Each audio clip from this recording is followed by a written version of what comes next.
Hi friends, I am Sai Chaitanya. Welcome to Sai Tech Guru. In this video, I'm going to tell you whether the Redmi Note 9 Pro actually supports the Dolby Atmos sound or not. So before starting the video, friends, if you're first time watching this channel, subscribe to my channel Sai Tech Guru, and also to check the links in description for the live wallpaper what I'm using currently in this video. So you can find the playlist for the live wallpapers and even the playlist for the other smartphones, friends. And before starting the video, if you're new to my channel, and definitely if you have any queries regarding the smartphone, you can ask me to the WhatsApp number and send me the screenshot, friends, after subscribing to my channel, and even click the like button as well of the video. So that will be very useful for me, and even you can ask the query what you're having with the smartphones.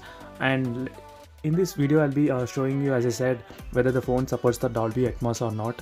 So to check that, you need to go to the sound and vibration, and you can scroll down, friends, and if you scroll down you'll find the sound settings, and if you tap it there, you cannot find Dolby Atmos option here. So definitely, friends, unfortunately the Redmi Note 9 Pro and 9 Pro Max doesn't come with a Dolby Atmos inbuilt in their smartphone. So this can be a little bit of disadvantage for few of the users who actually likes to use Dolby Atmos, so which is present in the Realme X2 device, friends, the same kind of Dolby Atmos.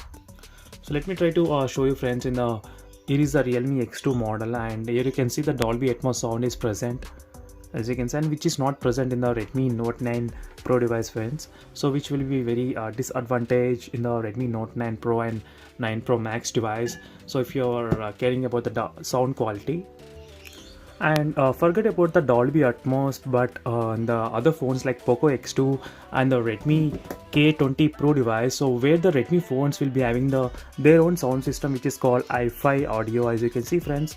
So which is available in the POCO X2 device and in the Redmi K20 Pro device, so which is very good in terms of enhancing the sound. You can see, friends, both are having the same kind of sound effects in POCO X2 and the Redmi K20 Pro device, but the Redmi Note 9 Pro doesn't have any of these options, friends, as you can see, which is very disadvantage for the Redmi Note 9 Pro device in case if you're worrying about the sound quality. So there is no Dolby Atmos, friends. So this is another thing which you need to take into the consideration before buying the devices. So for more in detail reviews, subscribe to my channel, friends. I'll be posting plenty of comparison videos with other smartphones, and do comment below, friends, what are your thoughts and what reviews do you want me to do. So definitely I'll be trying to make the videos. So see you in the next video, friends. Until then, bye.